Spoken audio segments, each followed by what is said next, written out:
शेख हसीना के तख्तापलट के बाद कट्टरपंथियों के बल पर बांग्लादेश की सत्ता पर काबिज हुए मोहम्मद यूनुस अपनी औकात भूल गए, जिसको भारत ने अब याद दिला दी है।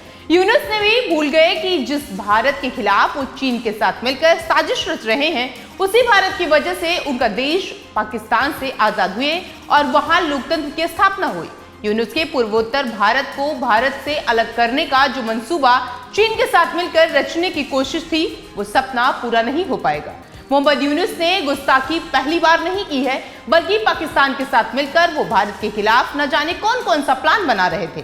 भारत के जिस 7 सिस्टर्स को लेकर यूनुस ख्वाब पाल रहे थे, उसके टूटने की शुरुआत हो चुकी है। वो सत्ता से तो जाएंगे ही, इसके साथ उनके भी देश के टुकड़े टुकड़े हो जाएंगे। मोहम्मद यूनुस के नेतृत्व वाला बांग्लादेश भारत को लगातार भड़काने की कोशिश कर रहा था।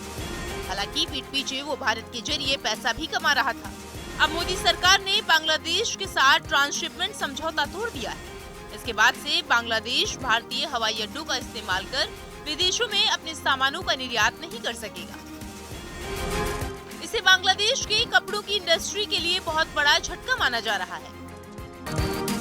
बांग्लादेश की कपड़ों की इंडस्ट्री ने 15 महीनों में भारत के जरिए 36 देशों में 462.34 मिलियन डॉलर मूल्य के 34,900 टन से ज्यादा परिधान उत्पाद भेजे हैं।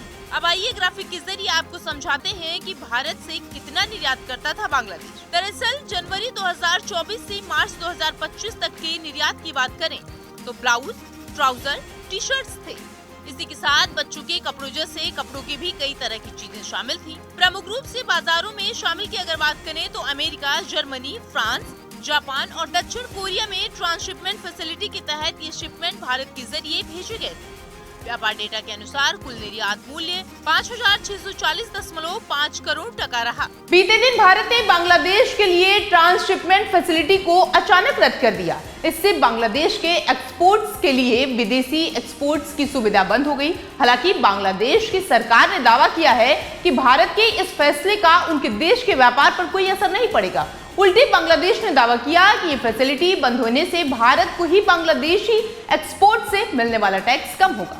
मतलब कुल मिलाकर बांग्लादेश की सरकार अभी भी अपनी स्थिति अपने मुंह नहीं बता रही है, ऊपर से ये बता रही है कि भारत को ही नुकसान होगा। फिलहाल भारत ने बांग्लादेश को उसकी असलियत बताने का काम शुरू कर दिया है। अब देखने की बात ये होगी कि आगे इस पर क्या क्या होता है। फिलहाल इसमें इतना ही, और ऐसी तमाम खबरों को देखने के लिए आप देखते रहिए जनतंत्र टीवी।